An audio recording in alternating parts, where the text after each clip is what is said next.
SM Store, amanah dalam muamalah. Innal hamdalillah nahmaduhu wa nasta'inuhu wa nastaghfiruh wa na'udzu billahi min shururi anfusina wa min sayyiati a'malina may yahdihillahu fala mudilla lahu wa may yudlil fala hadiya lahu wa asyhadu an la ilaha illallah wahdahu la syarika lahu wa asyhadu anna Muhammadan abduhu wa rasuluh.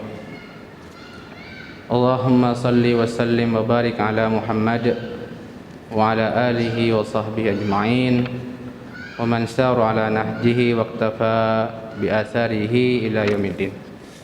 Ayyuhal ikhwah rahimani wa rahimakumullah, mari kita melanjutkan kajian kitab Al-Wajiz fi Fiqh Sunnah wal Kitabil Aziz karya Syekh Abdul Azim Badawi hafizahullahu ta'ala. Terakhir dijelaskan tentang orang-orang yang berkewajiban menegakkan salat 5 waktu, yaitu setiap muslim yang balik dan berakal. Muslimun baligh akil. Dan kalau kita bahas kewajiban-kewajiban yang lain seperti puasa Ramadan, seperti ibadah haji, ibadah zakat, maka kita dapati syarat wajib ibadah tersebut lebih dari ini.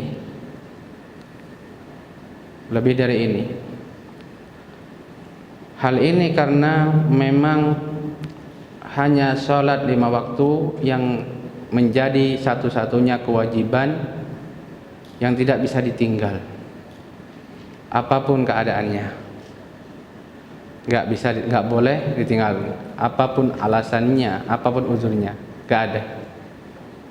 Makanya syaratnya cuma kapan ente muslim balik berakal maksudnya nggak gila, wajib sholat. Meskipun ente sakit,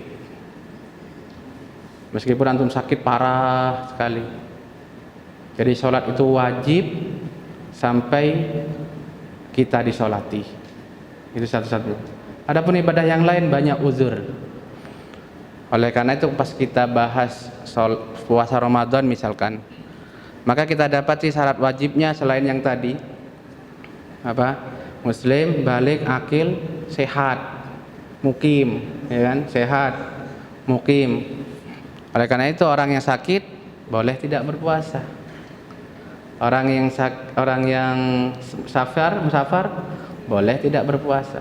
Haji pun demikian, apalagi haji kaitannya dengan kemampuan. Zakat juga demikian, kaitannya dengan nisab dan haul untuk sebagian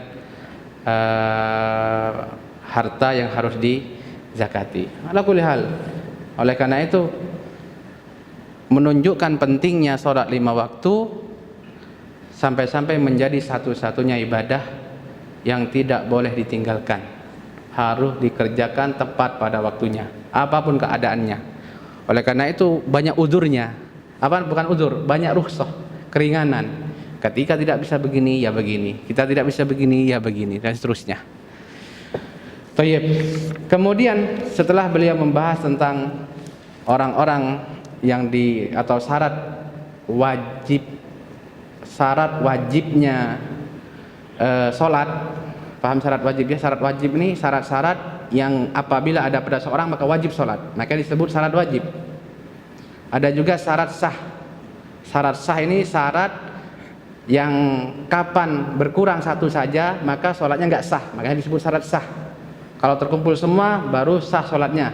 Itu kaitan sama syarat sah. Itu ada dua istilah syarat, syarat wajib dan syarat sah. Syarat wajib itu biasanya berkenaan dengan orangnya. Kapan terkumpul pada dia sifat-sifat ini maka baru wajib. Kalau kurang satu saja nggak wajib.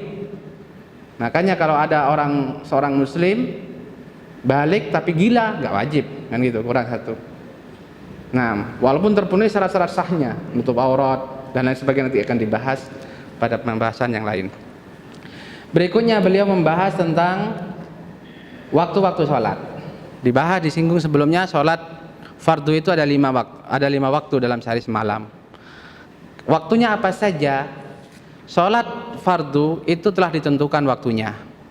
Allah Subhanahu wa taala berfirman surat An-Nisa ayat 103. Inna sholata kanat 'alal mu'minina kitaban mawqutah. Sesungguhnya salat itu wajib bagi orang-orang yang beriman dengan waktu yang telah ditentukan, dikerjakan pada waktu yang telah ditentukan. Kapan waktunya? Terdapat sebuah hadis yang panjang dan ini ditegaskan oleh para ulama sebagai hadis yang paling lengkap, sebagai satu hadis yang paling lengkap dalam menjelaskan waktu sholat 5 waktu tersebut. Hadis tersebut hadis riwayat an Jabir bin Abdullah, dari Jabir bin Abdullah radhiyallahu anhuma. Anna Nabiyya sallallahu alaihi wasallam ja'ahu Jibril alaihi salam. Bahwasanya Jibril alaihi salam mendatangi Nabi sallallahu alaihi wasallam. Faqala lahu, lalu Jibril berkata, "Qum fasallihi." Maka bangunlah kamu dan laksanakanlah salat. Fa shalla dhuhra hina zalati syams. Lalu Nabi sallallahu alaihi wasallam salat zuhur ketika matahari tergelincir. Ketika matahari tergelincir, yaitu tergelincir ke arah barat. Kapan seorang mendapati matahari itu? Pas di tengah langit. Pas di tengah langit di atasnya. Bagaimana itu jika dia berdiri dan tidak melihat bayang-bayang sama sekali? Pas, itu berarti pas ada di tengah. Kemudian beberapa saat setelah itu dia melihat bayangan, berarti itulah matahari tergelincir. Berarti sudah condong ke arah barat. Jadi ngukurnya seperti itu. Kapan matahari tergelincir? Bila sebelumnya dia sudah mendapati dia berdiri tegak atau dia dapati tiang yang berdiri tegak, tidak ada bayang-bayang sama sekali, berarti matahari pas ada di atasnya itu. Lah kemudian setelah itu terlihat bayang-bayang, berarti matahari sudah tergelincir atau condong, maka itulah waktu zuhur. Summa ja'ahul asra, lalu Jibril datang lagi di waktu asar. Faqala kum fasallihi, lalu berkata bangunlah dan salatlah. Fasallal asra hina sara dhillu kulli shay'in mislahu. Lalu Nabi mengerjakan salat asar ketika bayangan sesuatu itu sama dengan aslinya. Ketika bayangan sesuatu itu panjangnya sama dengan aslinya. Yaitu kalau kita letakkan tiang 2 meter tingginya, maka kapan bayangannya itu, berarti ada di sebelah timur ya, karena matahari condong ke barat. Bayangannya yang ada di timur, yang ke arah timur, itu panjangnya sudah 2 meter, berarti sudah masuk waktu asar, itu maknanya. Dan seterusnya. Kapan masih kurang, berarti belum masuk. Ini makna bayangan sesuatu seperti aslinya. Summa ja'ahul maghribah, lalu datang lagi Jibril alaihissalam di waktu maghrib. Faqala kum fasallihi, lalu berkata lagi bangunlah wahai Muhammad dan salatlah. Fasallal maghrib hina wajabati syamsu, lalu beliau melaksanakan salat maghrib ketika matahari terbenam. Matahari benar-benar terbenam. Summa ja'ahul isya, lalu datang lagi di waktu isya. Faqala kum fasallihi, fasallal isya hina wabas syafaq, lalu Jibril berkata bangun dan salatlah. Lalu Nabi sallallahu alaihi wasallam salat isya ketika mega merah itu terbenam. Jadi mega merah itu hilang. Apa itu mega merah? Mega merah ini adalah sinar kemerah-merahan, cahaya kemerah-merahan setelah matahari terbenam. Jadi kalau matahari terbenam kebetulan cerah, sedang cerah, langit sedang cerah, maka kita akan melihat kekuning-kuningan ya, kemerah-merahan, merah condong ke kuning di langit. Itu kelihatan. Nah, itu waktu isya itu dimulai apabila sudah sama sekali tidak ada sinar merah tadi, kemerah-merahan tadi. Berarti benar-benar sudah gelap. Tidak ada sisa sinar yang kelihatan karena matahari tadi. Summa ja'ahul isya. Sudah ya, fasalul isya. Summa ja'ahul fajar. Lalu datang lagi di waktu fajar, yaitu waktu subuh. Faqalakum fasallihi, bangunlah dan salatlah. Fasallal fajra hina baraqal fajar. Dan beliau sallallahu alaihi wasallam melaksanakan salat subuh itu ketika fajar barok. Barok itu cahayanya menyebar. Artinya fajar terbit gitu maksudnya. Fajar terbit. Biasanya kan kalau sinar baru muncul itu kan memancar. Nah, itu yang dimaknakan dengan barok. Au qal satu al-fajr. Summa ja'ahu minal ghadi lidzuhri. Nah, ini sudah selesai seharian. 5 kali dari zuhur sampai subuh. Besoknya malaikat Jibril datang lagi. Lidzuhri, ketika untuk waktu zuhur. Faqalakum fasallihi. Lalu malaikat Jibril berkata kepada Nabi, bangun dan salatlah. Fasallat zuhra hina sara dillu kulli syai'in mislah. Perhatikan, ini di hari yang kedua. Lalu beliau sallallahu alaihi wasallam melaksanakan salat zuhur ketika bayangan setiap sesuatu itu seperti aslinya. Ketika bayangan sesuatu itu seperti aslinya. Yaitu sama dengan waktu asar. Maknanya apa? Maknanya yaitu ini adalah akhir dari waktu tersebut. Akhir dari waktu zuhur itu adalah awal waktu asar, itu maknanya. Kapan waktu zuhur itu habis, berarti sudah masuk waktu asar. Summa ja'ahul asar. Lalu malaikat Jibril datang lagi untuk sholat asar. Faqalakum fasallihi, bangun dan sholatlah. Fasallal asra hina sara dillu kulli syai'in mislaihi. Lalu beliau sallallahu alaihi wasallam sholat asar ketika bayangan setiap sesuatu itu 2 kali lipat dari aslinya. 2 kali lipat lebih panjang daripada aslinya. Jadi kalau kita tancapkan ada tiang panjangnya 2 meter, itu bayangannya 4 meter. Bayangannya 4 meter. Ini di hari kedua. Summa ja'ahul maghriba waqtan wahidan lam yazul anhu. Lalu untuk waktu maghrib, malaikat Jibril datang di waktu yang sama seperti hari kemarin, ketika matahari terbenam. Summa ja'ahul isya hina dhahaba nisful lail. Lalu malaikat Jibril datang lagi di waktu isya, yaitu ketika telah lewat pertengahan malam pertama. Berarti setengah malam. Au qala sulusul lail, atau beliau mengatakan sepertiga malam pertama. Sepertiga malam pertama. Bagaimana cara mengukurnya? Ya kita lihat dulu. Semalam itu di jam berapa sampai jam berapa? Kemudian dibagi. Malam itu diawali dengan maghrib, habis ketika waktu fajar. Nah, ketika waktu fajar. Contoh misalkan kalau maghrib jam 6, subuhnya jam 4. Berarti kan ada 10 jam. Setengahnya berarti 5 jam. Jam 11 berarti. Ya. Jam 6 berarti jam 11. Kalau sepertiga awal berarti kita butuh berapa? 3 jam 20 menit ya. 3 jam 20 menit. 1 2 3 jam 9, setengah 10.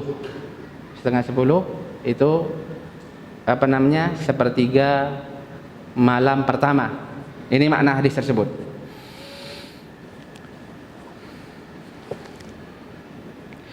Fasallal isya. Lalu Nabi SAW salat isya di waktu tersebut. Setelah lewat setengah malam atau sepertiga malam pertama. Tsumma ja'ahu lil fajri hina asfara jiddan. Kemudian malaikat Jibril datang lagi untuk salat subuh, yaitu ketika sudah sangat terang. Jadi suasana sudah sangat terang sekali, sudah terang sekali. Hanya saja matahari belum terbit. Tapi udah terang nih, udah kelihatan semua. Ya, udah kelihatan semua.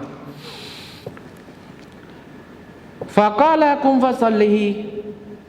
Lalu berkata, bangun dan sholatlah, wa shallal fajr. Lalu di waktu itu Nabi sallallahu alaihi wasallam melaksanakan sholat subuh. Tsumma qala, lalu dia berkata, ma baina hadainil waqtaini waqtun. Sesungguhnya antara dua waktu ini, di waktu yang kemarin dan hari ini, itulah waktunya, yaitu waktu setiap sholat dari sholat-sholat tadi, sholat duhur, sholat asar. Jadi maksudnya yaitu di hari pertama itu sebagai awal waktu, di hari kedua itu sebagai akhir waktu. Oleh karena itu kesimpulan seperti berikut ini. Az-zuhru waktuhu min zawali syamsi ila an yashira dhillu kulli syai'in mislahu. Waktu zuhur yaitu dari tergelincirnya matahari sampai bayangan setiap sesuatu itu seperti aslinya. Ini habis waktu zuhur. Al-asru, salat asar, waktunya adalah min sayruratil dhilli mithlahu ila ghurubi syamsi. Diawali dari ketika bayangan sesuatu itu seperti aslinya, berarti berakhirnya waktu salat zuhur, sampai terbenam matahari. Sampai terbenam matahari. Nah, beliau di sini menyebutkan sampai benam matahari, sementara di hadis tadi sampai apa? Sampai bayangan sesuatu itu apa? 2 kali lipat dari aslinya. Apa maknanya? Nanti dijelaskan oleh para ulama, dan beliau akan menjelaskan sebenarnya nanti di sini bahwasanya waktu asar itu ada 2. Pertama namanya waktu ikhtiyari, waktu pilihan, yaitu sampai tadi, sampai bayangan sesuatu 2 kali lipat dari aslinya. Itu bagi orang, itu waktu aslinya. Maka tidak boleh orang melampaui itu. Orang tidak boleh mengundur sholatnya, menunda-nunda sampai lewat waktu tadi. Atau dalam riwayat yang lain disebutkan sampai matahari menguning. Jadi memang matahari itu kalau sudah agak sore atau bayangan suatu melebihi 2 kali lipat dari aslinya, itu sudah mulai menguning mataharinya, cahayanya juga mulai menguning. Ini tidak boleh seorang menunda sholat asar sampai masuk waktu tersebut, kecuali dalam keadaan darurat, seperti orang yang ketiduran atau orang kelupaan atau kesibukan yang sangat tidak bisa ditinggalkan, seperti dokter yang sedang mengoperasi pasien, sebentar saya tinggal sholat mati nanti, gitu kan. Maka tidak boleh seperti itu. Maka boleh bagi dia itu meskipun sudah masuk melewati bayangan sesuatu 2 kali lipat daripada aslinya. Waktu ini namanya waktu ittirari, waktu bagi orang yang terpaksa karena ada uzur, ada dalam kondisi darurat. Dan waktunya sampai maghrib, memang sampai maghrib. Jadi waktu maghrib ada 2. Waktu maghrib ada 2. Yang pertama waktu ikhtiyari, itu dari bayangan sesuatu seperti aslinya sampai 2 kali lipat dari aslinya. Ini ikhtiyari nih, bagi orang yang nggak ada uzur, nggak ada apa, ikhtiyari. Nggak boleh menunda dengan sengaja sampai melampaui ini. Kemudian bagi orang yang memang ada uzur syar'i, maka bagi dia waktu asar itu adalah sampai masuk maghrib. Nanti dijelaskan karena Rasulullah bersabda, man adraka raka'atan minal asri qabla al-maghribi faqad adrakal asra. Barang siapa yang mendapati 1 rakaat salat asar sebelum masuk maghrib, maka dia telah mendapatkan salat asar pada waktunya. Itu maksudnya. Ini jelas-jelas sangat mepet sekali. Tapi itu sebagaimana dijelaskan para ulama dalam kondisi darurat. Baik. Kemudian al-maghrib waktuhu min ghurubi syamsi ila an yaghiba syafaq. Waktu salat maghrib yaitu dari terbenamnya matahari. Terbenamnya matahari total ya, akhi ya. Kalau masih separuh itu belum. Ya, matahari masih separuh, masih kelihatan separuh, masih belum terbenam. Ya, berarti tidak boleh berbuka, itu paling penting. Kalau sholat santai aja sholat. Masalahnya ini berbuka. Masalah puasa itu yang biasanya yang dipermasalahan. Kalau masalah sholat kan masih adzan dan sebagainya. Tapi kalau masalah puasa, tunggu, belum terbenam matahari ini. Matahari dikatakan terbenam kalau sudah benar-benar tertutup semua, tenggelam semuanya. Yaitu dari terbenamnya matahari sampai kapan? Sampai mega merah hilang. Sampai mega merah sama sekali tidak kelihatan, sudah hilang semuanya, gelap. Liqaulihi sallallahu alaihi wasallam waktu salatil maghrib ma lam yaghib syafaq. Memang dalam hadis tadi disebutkan satu waktu karena memang pendek waktunya, makanya disebut satu waktu pendek. Namun ada riwayatnya yang menyebutkan seperti ini. Waktu salat maghrib itu sampai syafaq itu tenggelam. Itu selama mega merah itu belum hilang. Itu waktu maghrib. Yang keempat, al-isya waktuha min ghiyabi syafaq ila nisfil lail. Salat isya itu waktunya dari hilangnya mega merah, berarti berakhirnya salat maghrib itu awal salat isya, sampai nisfil lail, sampai pertengahan malam. Sampai pertengahan malam. Tayyib. Ini waktu ikhtiari, ini waktu untuk isya sama dengan waktu asar. Ada waktu ikhtiari, ada juga waktu idtirari. Untuk waktu ikhtiarinya ya ini, dari berakhirnya waktu sholat maghrib itu awal waktu sholat isya, berakhir waktu sholat isya sampai pertengahan malam. Kalau kita sekarang itu kan setengah 6, ya kan? Berarti setengah 12 waktu ikhtiari habis.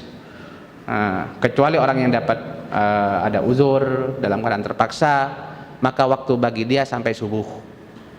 Sebagaimana hadisnya sama mirip dengan salat asar tadi, nanti disebutkan di sini di pembahasan khusus nanti. Berikutnya waktu fajar, waktu salat subuh.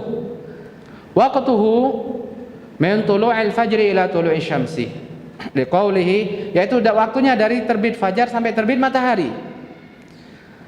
Dalilnya sabda Rasulullah SAW, waktu salati subhi min tulu'il fajri malam tatlu'i syams. Waktu salat subuh itu dari terbitnya matahari dari terbitnya fajar selama matahari belum terbit. Selama matahari belum terbit. Jadi selama matahari belum terbit, setelah terbit fajar itu adalah waktu untuk salat subuh. Ini kesimpulan kaitan dengan waktu salat fardu yang 5. Baik. Kemudian berikut ini beberapa faedah terkait dengan waktu-waktu salat tersebut. Faedah yang pertama, as-salatul wusta mahiyah. Salat al-wusta. Apa maksudnya? Apa itu salat al-wusta?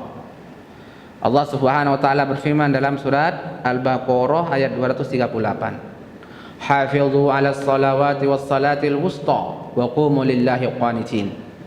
Jagalah oleh kalian salat tersebut, yakni salat tersebut semuanya, dan juga salat wusta. 6. Ini menunjukkan pentingnya salat wusta, ya kan? Ketika Allah Ta'ala merintahkan dengan jelas, dengan gamblang, terang-terangan untuk kita menjaga salat fardu semuanya, kemudian memerintahkan untuk menjaga salat wusta, menunjukkan salat wusta ini penting.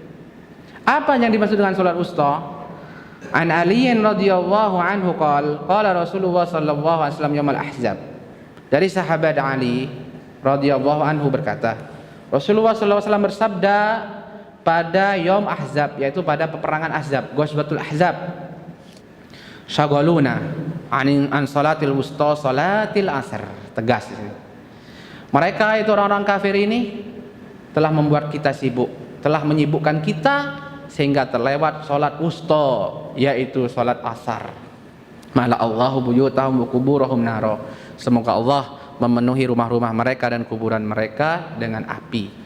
Nah, di sini tegas Rasulullah menjelaskan maksud salatul wusta adalah salat apa? Salat asar. Salat asar. Tayyib. Disebutkan diulang, ya kan? Ini zikrul khas ba'dal am istilahnya, kan?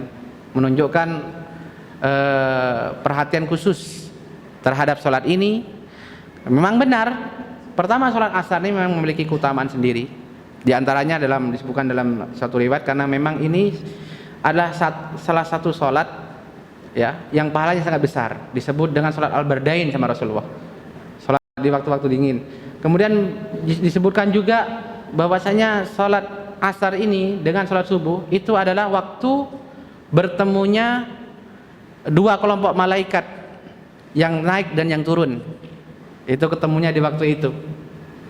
Dan ditanya oleh Allah tentang, dan malaikat yang naik ke atas ditanya oleh Allah, bagaimana tadi kalian meninggalkan umatku, hamba-hambaku, Dia menjawab, mereka sedang melaksanakan sholat. Makanya ini menunjukkan pentingnya sholat asar sebagaimana pentingnya sholat subuh. Itu yang pertama. Yang lain, karena sholat asar ini diantara waktu yang umumnya orang-orang itu sedang dalam kesibukannya dan untuk menyelesaikan kesibukannya. Nanggung nih, sebentar lagi selesai, gitu kan. Makanya diberikan secara khusus, diperingatkan secara khusus. Karena umumnya ini kalau orang kerja itu beraktivitas itu sudah mau habis, nanggung sedikit lagi, gitu kan. Sebentar lagi, sedikit lagi nanggung, gitu kan. Sudah tinggal satu bab. Nah, kalau skripsi tinggal satu bab, berarti butuh 10 hari. Bukan itu maksudnya. Bab 4 lagi ya, Sareza. Panjang ini Sareza. Intinya itu diantara kenapa diperingatkan, karena memang umumnya orang ini dalam kelalaian waktu asar. Dan itu kita dapati banyak di desa-desa. Bahkan ada desa tuh kompak, nanti asarnya jam berapa gitu, 4:30 itu baru asar, baru azan. Ada itu kayak gitu. Kenapa begitu? Nanggung lagi kerja nih. Nanggung sekali kan, misalkan dia kerja di sawah. Balik ke sawah nggak mungkin dia pulang 11:30 zuhur, jam 1 balik, jarang, masih panas. Ya, masih panas. Baru kembali nanti jam 2 kan. Jam 2, asal jam 3, oleh opo? Kerja 1 jam, oleh opo? Nanggung lah kan, ditunda. Sampai kompak mereka nanti sholat asar yang tengah ini keliru. Di antara kesalahan yang harus dijelaskan oleh antum ketika nanti pulang ke desanya masing-masing. Nah, kalau anak kan di Surabaya. Nah.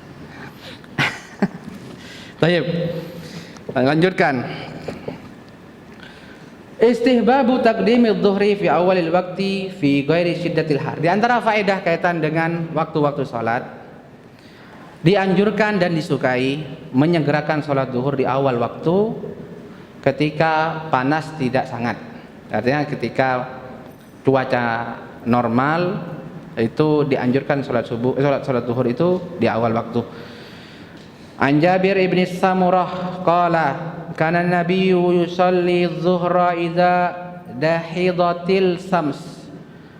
Nabi sallallahu alaihi wasallam biasanya dahulu kalau mengerjakan salat zuhur itu apabila matahari sangat itu baru lengser gitu kan, baru lengser maksudnya.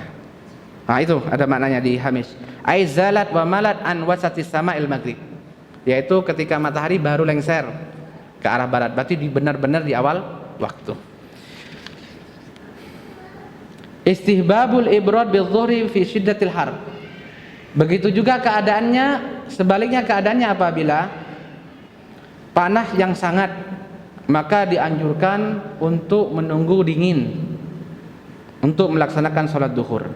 An Abi Hurairah anna Rasulullah sallallahu alaihi wasallam qala, dari Abu Hurairah radhiyallahu anhu bahwasanya Rasulullah sallallahu alaihi wasallam bersabda, "Idza shtaddal harru fa'abridu bisalah." Apabila panas itu sangat menyengat, maka tunggulah dingin untuk mengerjakan salat, yaitu salat zuhur. Fa inna syiddatal harri min fihi jahannam. Sesungguhnya panas matahari itu berasal dari panasnya hawa dari api jahannam. Baik. Di antara faedah yang lain, istihbabut tabkir bil asri. Anjuran untuk menyegerakan salat asar. Jadi tadi dijelaskan untuk salat zuhur pada asalnya dikerjakan di awal waktu itu lebih afdal. Ya, di awal waktu itu lebih afdal daripada diakhirkan. Maka begitu juga salat asar. Ya, afdalnya itu dikerjakan di awal waktu. An Anas radhiyallahu anhu, anna Rasulullah sallallahu alaihi wasallam kana yusalli al-'asr wasyamsu murtafi'atun hayyah. Dari sahabat Anas bahwasanya Rasulullah sallallahu alaihi wasallam dahulu biasanya mengerjakan salat asar sementara matahari masih tinggi dan masih hidup, masih panas menyengat. Fayadhabud dahib ilal awali fayatil awaliya. Pergilah orang yang pergi menuju awali, lihat undur hawali fil hawamish, amakin binawahil Madinah ma'rufah. Ini adalah beberapa tempat yang ada di pinggir-pinggir kota Madinah dan terkenal. Jadi jauh, jaraknya jauh dari kota Madinah, makanya pinggiran kota, gitu kan, pinggiran Madinah. fayatil awaliya wasyamsu murtafi'ah. Nah, ini sahabat-sahabat yang datang dari jauh, tempat jauh ini, yang ikut sholat bersama Nabi SAW di sholat asar di Masjid Nabawi, masjid beliau. Ketika pulang sampai ke tempatnya lagi, itu matahari masih tinggi. Matahari masih tinggi, menunjukkan apa? Beliau benar-benar untuk sholat asar ini mengerjakannya di awal-awal waktu. Kemudian berikutnya, di antara faedah yang lain, ismu manfaatathu sholatul asar. Dosa orang yang melalaikan sholat asar, yang tidak mengerjakan sholat asar. An Ibnu Umar radhiyallahu anhuma anna Rasulullah sallallahu alaihi wasallam qala alladzi tafutuhu sholatul asri, orang yang tidak mengerjakan sholat asar, ka'annama wutira ahlahu wa malahu, seolah-olah dia terputus dari keluarganya dan dari hartanya, yaitu kehilangan harta, kehilangan keluarga dan hartanya. Untuk kehidupan di dunia, orang itu bahagia dengan dua ini, gak keluarganya ya hartanya. Maka maksudnya di sini, orang yang kelewatan sholat asar, dia sangat merugi. Sebagaimana meruginya dia ketika dia kehilangan seluruh hartanya dan juga kehilangan keluarganya, sangat merugi. Wa an Buraidah radhiyallahu anhu an Nabi sallallahu alaihi wasallam qala man taraka salatal asri faqad habita amalu. Barang siapa yang meninggalkan salat asar, maka sungguh amalannya terhapus. Jadi ini dosa atau ancaman bagi orang yang meninggalkan salat asar, itu terhapus amal-amalnya. Kata para ulama, makna terhapus amalan karena meninggalkan salat asar itu ada dua. Yang pertama, ada yang mengatakan zahirnya memang terhapus seluruh amalnya. Ini sebagaimana yang dikatakan oleh Imam Ahmad. Dan karena Imam Ahmad diantara yang berpendapat orang yang meninggalkan sholat kafir. Orang yang meninggalkan sholat kafir. Maka karena orang ini telah meninggalkan sholat asar, maka dia kafir, terhapus seluruh amalnya. Namun jumhur tidak begitu. Jumhur memandang bahwasanya maksud dari hadis ini yaitu bila dia meninggalkan sholat tersebut jahidan, mengingkari kewajiban sholat asar. Seperti kita bahas kemarin, barang siapa yang mengingkari wajibnya sholat, maka dia kafir, terhapus seluruh amalnya. Ini maksudnya. Atau mustahzian, atau dia meninggalkan sholat tidak berdasarkan sholat asar, itu mustahzi, yaitu menghinanya, ya kan, menghina sholat asar tersebut. Ini kan kaitan sama orang munafik zaman dahulu, ya kan, di zaman Rasul SAW banyak orang munafik, ya, dia zahirnya menampakkan keislaman karena takut, karena berada di negeri kaum muslimin, karena takut tampakkan muslim keislamannya. Kemudian ya di hatinya disembunyikan kekafirannya. Dia asalnya kafir tapi tampakkan Islam, ikut sholat. Umumnya yang berat pada mereka yaitu sholat asar yang berat. Selain juga sholat Isya dan sholat subuh, itu paling berat bagi mereka. Ismu man akharaha ilal isfirar. Pembahasan berikutnya di antara faedah kaitan dengan waktu sholat, yaitu dosa orang yang mengerjakan dan menunda sholat asar sampai isfirar, sampai matahari menguning, sampai sinar matahari itu kuning, atau sampai lewat bayangan sesuatu 2 kali lipat daripada aslinya, keluar dari waktu ikhtiari dengan sengaja. Apa dosanya? Anasin qal, dari sahabat Anas, sami'tu Rasulullah sallallahu alaihi wasallam yaqul, saya pernah mendengar Rasulullah sallallahu alaihi wasallam bersabda, tilka sholatul munafik. Salat tersebut adalah salatnya orang munafik. Yajlisu yarkubu syamsah, dia duduk sambil memperhatikan matahari. Hatta idza kanat baina qarnai syaitan, sehingga ketika matahari itu berada di antara 2 tanduk syaitan, ini artinya dia itu sudah mau terbenam, sudah benar-benar menguning. Qama fanaqaraha arba'an la yadhkurullaha illa qalila. Lalu dia pun berdiri untuk menunaikan salat. Fanaqaraha. Naqara itu apa namanya? Mematuk-matuk. Ta'rif mingkor. Ma makna mingkor? Paruh, mingkor, paruh. Naqara itu makan dengan mingkor itu namanya, mematuk. Nah, kalau kita kan pakai tangan nih makan. Kalau ayam itu kan namanya apa? Makannya itu apa istilahnya? Mematuk. Naqar itu mematuk. Nah, dan dia sholat itu seperti ayam mematuk makanan, gitu kan? Bagaimana? Cepet. Antum kalau lihat nggak ada itu ayam itu nyantai. Nah, kunyah dulu nggak ada ya, nggak ada. Patuk ini kan cepet. Maksudnya itu orang sholat seperti matuk. Memang kalau kita lihat orang cepat sholat seperti itu kan. Sholat itu kan ibarat dia berdiri, ruku, berdiri, sujud, duduk, kan gitu kan? Cepat gitu kan. Itu maksudnya. Ini sifatnya mereka. La yadhkurullaha illa qalila. Dia dalam sholatnya tidak mengingat Allah kecuali hanya sedikit. Subhanallah. Ini diantara sifatnya orang munafik. Maka kita takut jangan-jangan sifat kemunafikan tersebut ada di diri kita. Maka jagalah sholat asar. Baik, pembahasan berikutnya atau faedah berikutnya, istihbab ta'jilul maghrib wa karahati ta'khiriha.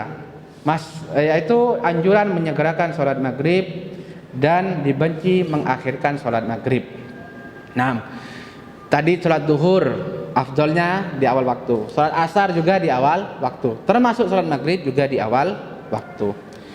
Dari Uqbah bin Amir bahwasanya Nabi sallallahu alaihi wasallam bersabda, la tazalu ummati bi khairin aw 'alal fitrati ma lam yuakhirul maghrib hatta tashtabikan nujum. Umatku akan senantiasa mendapatkan kebaikan atau berada di atas fitrah, di atas fitrahnya. Malam yuakhiru, selama mereka tidak menunda-nunda salat maghrib, hatta tastabikan nujum, hingga bintang-bintang itu kelihatan banyak di atas. Tastabik itu banyak bergerumbel. Kan makanya tasbih seperti ini kan, bergerumbel. Matahari, bintang kalau sudah kelihatan banyak, kalau sudah malam terang malam tidak ada sinar matahari, tidak ada merah, itu tasbih. Maksudnya di sini tastabikun nujum itu sudah lewat waktu maghrib. Karena kalau masih waktu maghrib atau awal-awal malam itu bintang belum kelihatan, masih kalah dengan sinar matahari tadi.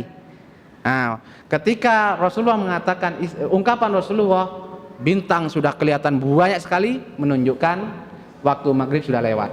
Ini maksudnya. Wa an Salamah ibn al-Aqwa bahwasanya Rasulullah sallallahu karena yusallil maghrib idza gharabatis syamsi wa tawarat bil hijab.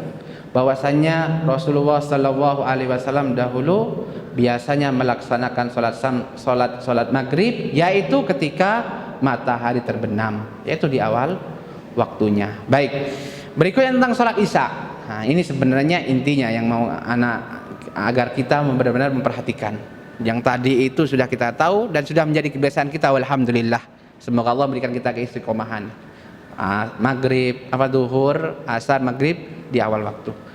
Tentang salat Isya, istihbab ta'khiril Isya malam takun masyaqqah. Anjuran mengakhirkan salat Isya apabila tidak menimbulkan kesulitan, apabila tidak ada kesulitan untuk melakukannya di akhir waktu. Ini menunjukkan bahwasanya yang afdal untuk sholat Isya itu adalah dikerjakan di akhir waktu. Mana dalilnya? An Aisyah taqalat, dari Aisyah berkata, A'taman nabiyyu dzata lailatin hatta dhahaba 'amatul lail. A'tama itu melaksanakan sholat Isya pada satu malam hingga lewat kebanyakan malam. Jadi malam itu sudah lewat, benar-benar lewat. Wa hatta nama ahlul masjid, hingga orang-orang yang di masjid tertidur nunggu beliau. Summa kharaja fa shalla, lalu kemudian beliau keluar, lalu beliau salat. Lalu beliau berkata, innahu la waqtuha laula an syuqqa la ummati. Sesungguhnya itulah waktunya seandainya itu tidak memberatkan untuk umatku. Jadi di akhir waktu. Jadi di akhir waktu itulah waktu salat Isya yang paling afdal. Jika tidak ada masyaqqah, tidak menyulitkan. Naam. Karahatun naum qablaha wal hadisu ba'daha li ghairi maslahatin. Tetapi ini perlu digarisbawahi, teman-teman. Kata para ulama menjelaskan, beda halnya bagi seorang muslim yang diwajibkan melaksanakan sholatnya berjamaah di masjid, di masjid. Maka bagi mereka sholat berjamaah di masjid bersama kaum muslimin lebih afdal. Mengikuti jadwal rutin sholat berjamaah yang ada di masjidnya itu lebih utama. Kenapa begitu? Ya jelas, karena keutamaannya lebih besar sholat berjamaah, ya, dibanding keutamaan dia mengakhirkan sholatnya di akhir waktu. Nah, kita jelaskan di akhir waktu untuk sholat isya itu lebih utama, bukan berarti tidak boleh sholat di awal waktu. Apalagi bagi kita laki-laki yang berkewajiban sholat berjamaah, maka lebih afdal bagi dia mengikuti jadwal rutin yang ada di masjid di mana dia melaksanakan sholat berjamaah. Kecuali memang kita sepakat semuanya, ya, sepakat takmirnya dan jamaahnya melaksanakan di hari waktu, itu bagus. Tapi berat. Kenapa Anda bilang berat? Maksudnya berat kalau dirutinkan, sangat berat. Karena yang wajib berjamaah itu kan laki-laki, seharian bekerja, jangan capek. Oleh karena itu, bagi ahlul a'dar dari kaum muslimin, orang-orang yang memiliki uzur dari kaum muslimin, uzur untuk sholat berjamaah, dan juga kaum wanita yang memang sholatnya di rumah, lebih afdal bagi dia adalah sholat isya-nya dikerjakan di akhir waktu. Ya, sekali lagi, untuk laki-laki itu lebih afdal sholat berjamaah meskipun di awal waktu. Tapi untuk ahlul a'dar yang ada udzur untuk sholat berjamaah bagi laki-laki atau perempuan yang memang lebih afdal bagi dia sholat di rumah, mengerjakan sholat isya di akhir waktu itu lebih afdal. Ini perlu digarisbawahi. Contoh misalkan antum sedang sakit atau ya apa yang menghalangi sholat, hujan deras misalkan, ya kan nggak bisa ke masjid, sementara kita nggak begitu ngantuk gitu, nggak bisa ngantuk lagi kesibukan, maka sesungguhnya sholat isya bagi anda itu ketika memang ada uzur tidak ke masjid adalah di akhir waktu lebih afdal. Jadi nunggu jam berapa nih, jam 11 misalkan, 11 malam, ini setengah, pada jam 11 itu lebih afdal baginya daripada di awalnya. Baik, kita lebih cepat lagi. Karahatun naumi qablaha wal hadisi ba'daha li ghairi maslahah. Tidak disukai tidur sebelum isya, sebagaimana juga tidak disukai ngobrol berbincang-bincang setelah sholat isya, bincang-bincang yang tidak ada faedah. Majlis setelah sholat isya mamnu. An Abi Hurairah radhiyallahu anhu, dari Abi Barzah bahwasanya Rasulullah sallallahu alaihi wasallam kana yakrahun nauma qabla isya wal hadis ba'daha. Rasulullah SAW membenci tidur sebelum isya dan ngobrol tidak ada faedahnya setelah salat isya. Dan itu karena maslahat tentunya. Beda kalau ada maslahat, harus belajar, besok ujian syafa'i misalkan, habis ini ujian tahrir, itu beda lagi. Ini ngobrol nggak ada faedahnya, hanya majlis kalam fadhi, ngomong kosong kanan kiri nggak jelas, nggak boleh. Alasannya kenapa? Alasannya takut sulit bangun subuh. Apalagi apabila seorang dia itu tahu, dia itu ketika begadang, tidak tidur, ya ngobrol atau begadang, dia tahu apabila dia begadang dia akan kelewatan sholat subuh berjamaah di awal waktu, maka haram begadang bagi dia. Meskipun untuk ketaatan, itu digarisbawahi, meskipun untuk ketaatan, meskipun untuk belajar. Ya, sekali lagi, bila seorang di antara kita tahu bahwasanya dengan begadang ini saya akan kelewatan sholat subuh dengan berjamaah di masjid bersama kaum muslimin, maka haram begadang saya ini, meskipun untuk ketaatan, meskipun untuk belajar. meskipun untuk salat malam. Meskipun untuk salat malam.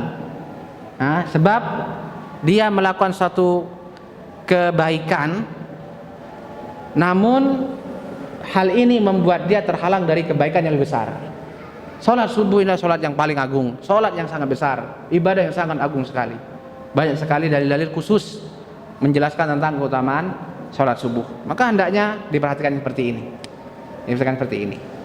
Enggak apa-apa gitu kan. Tapi kalau kita takut ini enggak bangun saya subuh nih, enggak bisa berjamaah nih, maka tidak boleh kita begadang meskipun dalam ketaatan, apalagi ngobrol enggak jelas. Wa an Anasin qol nadharna an-nabiyya dzata lailatin hatta kana syatrul lail yablughu. Dari Anas bin Malik radhiyallahu anhu. Nadharna, kami menunggu. Nadharna di sini nadharna an-nabiyya. Jadi nadharna kalau setelah itu ada maf'ul bihnya, artinya menunggu. Seperti intadharna. Kalau melihat itu nadhara ila. Kami menunggu Nabi sallallahu alaihi wasallam di suatu malam hingga lewat setengah malam. Faja'a, lalu beliau datang di pertengahan malam itu. Fasalla lana, lalu beliau salat Isya bersama kami. Tsumma khatabana, lalu beliau berkhutbah untuk kami. Faqala, beliau bersabda, ala innan nas qad sallau tsumma raqadu. Sesungguhnya orang-orang sudah melaksanakan salat, kemudian mereka tidur. Ini umumnya orang. Lalu Nabi berkata kepada sahabat-sahabat yang di situ, wa innakum lam tazalu fi salatin man tadartumus shalah.